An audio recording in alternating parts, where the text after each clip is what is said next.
I would have wanted them to leave us alone. You know, I mean, they interrupted a lot of lives. It was the way that it was done. They just came and took. When Interstate 81 was built, it destroyed the Black and Jewish community known as the 15th Ward in Syracuse. I lived in Pioneer Homes in Radisson Court, and I went to Central High. It was Central High then, it wasn't Central Tech. So that's where I lived when I lived in the 15th Ward. It was a great place to live. People lived there because a lot of people couldn't buy houses out. You know, we were restricted to the 15th Ward. But at that age, I didn't care. Yes, I grew up in Pioneer Homes housing.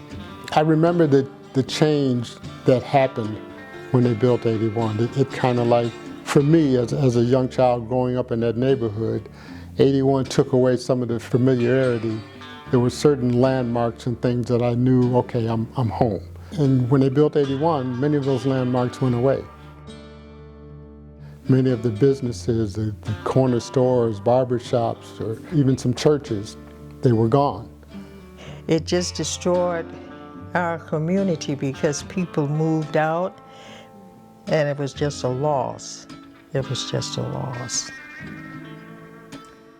It was a community environment where, you know, most people knew each other. You know, wherever I went, there were eyes on me, and there were eyes on all the kids in the neighborhood. So, you know, we kind of looked out for each other in the community. Dunbar Center was just a marvelous place.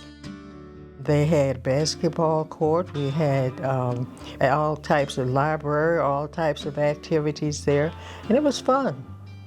I enjoyed it. Well, I went to Croton Elementary School, which is now Dr. King. There were grocery stores in the area. I think it was called Loblaw's, kind of a supermarket that was right on the corner of Adams and Almond Street, right there by 81. Not far away up on Salina Street. One was called Big M's Supermarket. The Epps grocery store, we would stop in there and get the 5-cent candy or whatever. You probably won't know what I'm talking about, but they were called dots. They were like these little candy dots on a strip of paper. Life was good in the 15th Ward until it wasn't. In the 1960s, the Black community was ripped apart as part of a program called Urban Renewal. It was when the highway went up. That's when 81 went up and they came through. You know, we just knew we were being displaced, and people just moved all over, and you just lost track. The people had to just accept it. It wasn't the same. It wasn't. The community was gone. The community was gone. The highway must go, simply because it is hazardous to the health of the people around it.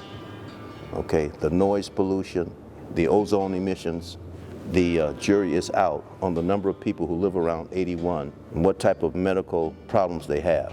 Emphysema, asthma, high blood pressure, noise stress, those things that are associated with the highway running through the middle of a community. So the highway must come down. In terms of rebuilding what was lost, the damage has already been done.